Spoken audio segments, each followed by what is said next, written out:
Bonsoir à tous, bienvenue chez les fétiches de guerre.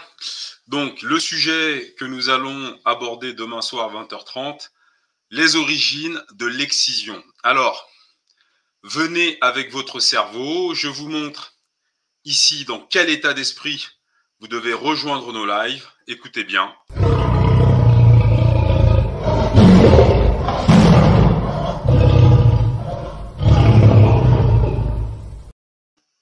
Alors, l'excision, comme vous le savez, on considère que, évidemment, c'est africain, d'accord? Parce que tout ce qui est mauvais, c'est africain.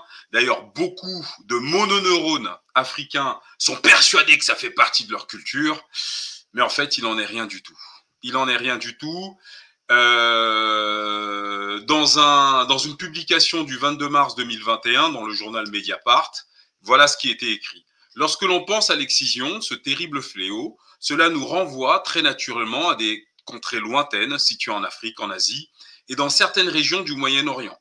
Pourtant, et contrairement aux idées reçues, l'Europe, durant tout le 19e siècle et jusqu'au milieu du 20e siècle, fut aussi une région du monde où l'on excisait les jeunes filles et les femmes. Écoutez la suite.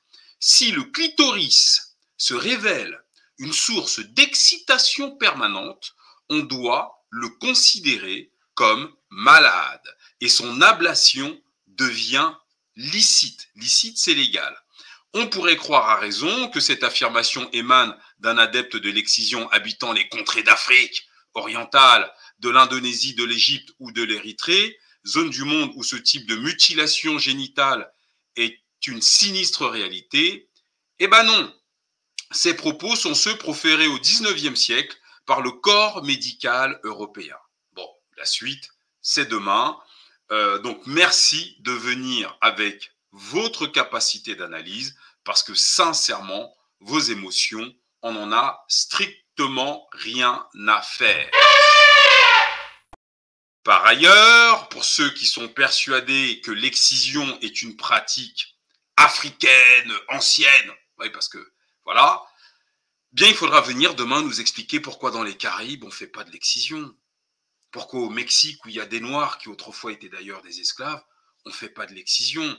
Parce que si les Blancs faisaient l'excision au 19e siècle, bah, ils n'auraient pas eu besoin de contraindre leurs esclaves à arrêter cette pratique si eux-mêmes la faisaient et si ça faisait partie de notre culture. Il va falloir nous expliquer pourquoi en Jamaïque, en Martinique, en Guadeloupe, les Nord-Américains, etc., ne font pas l'excision, en fait. Donc, s'il vous plaît, venez, réfléchissez, et demain, nous allons trancher la question.